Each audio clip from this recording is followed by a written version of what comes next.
Hello, uh, Pete Mullineaux here, coming to you from my home in County Galway. Thank you to Paul and everyone at Speakeasy for inviting me to read. It's lovely to be in Skibbereen again.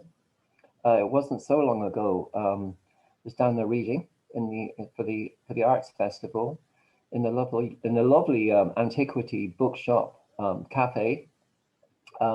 Should say as well to Paul and Marie while I'm here. I'm going to read three poems about animals.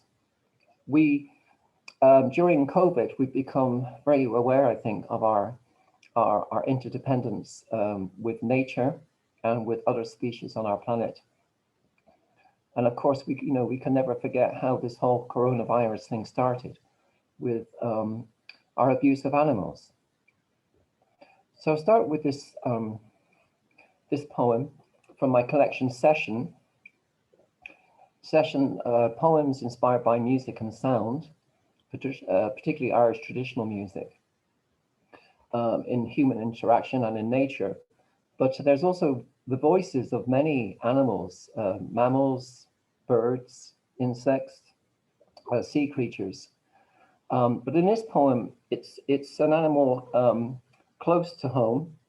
In fact, it's one of our neighbors here where we live.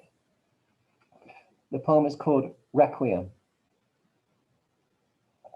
The cows have gathered in an adjacent field. I can see their shapes in the moonlight. A meeting of the tribes. They are here in their multiplicity. Black, brown, black and white. Some all white, like ghosts or recent converts. Just now I heard a moan from one of them that had me awake as if I'd been shot. It's the night before their calves are taken. They know from the look in the farmer's eyes. They call him by name, although it sounds like moo to us. I listen at the window to their keening. We make recordings of whales and dolphins, say they are a higher species, as close to us as nature gets. But the cows are singing in their camp, refusing to be cattle, marking their loss, celebrating the grass, thanking the rain. The females, even the males most of the time, are gentle, considerate, abiding. But tonight the cows have run out of patience, can ruminate no longer. They sing their mass, make ready for battle. Tomorrow they will paint themselves red. Attack.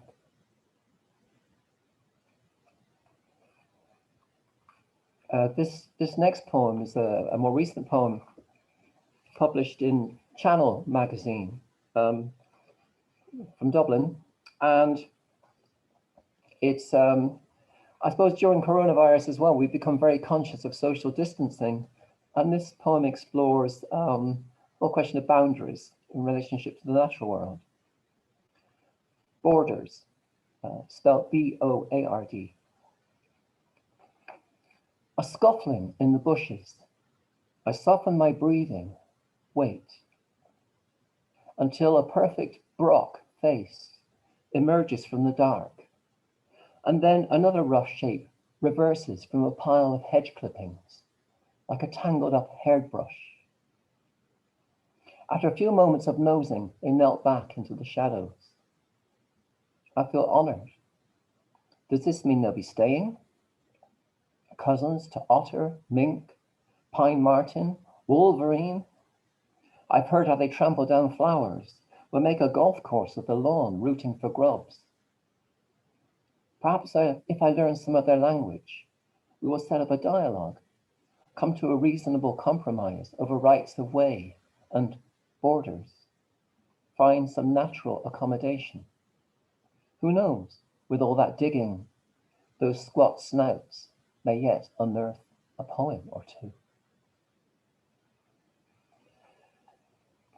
And finally, a poem taken from my most recent collection, How to Bake a Planet.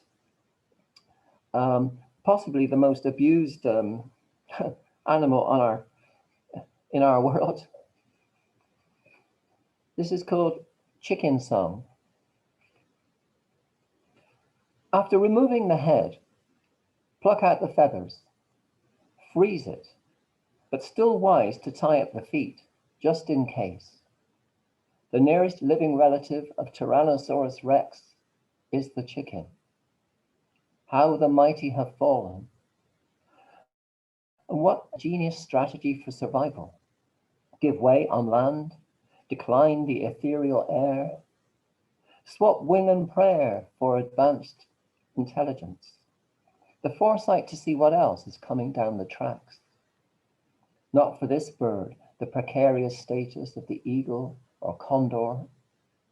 Become instead earthbound and small, yet indispensable.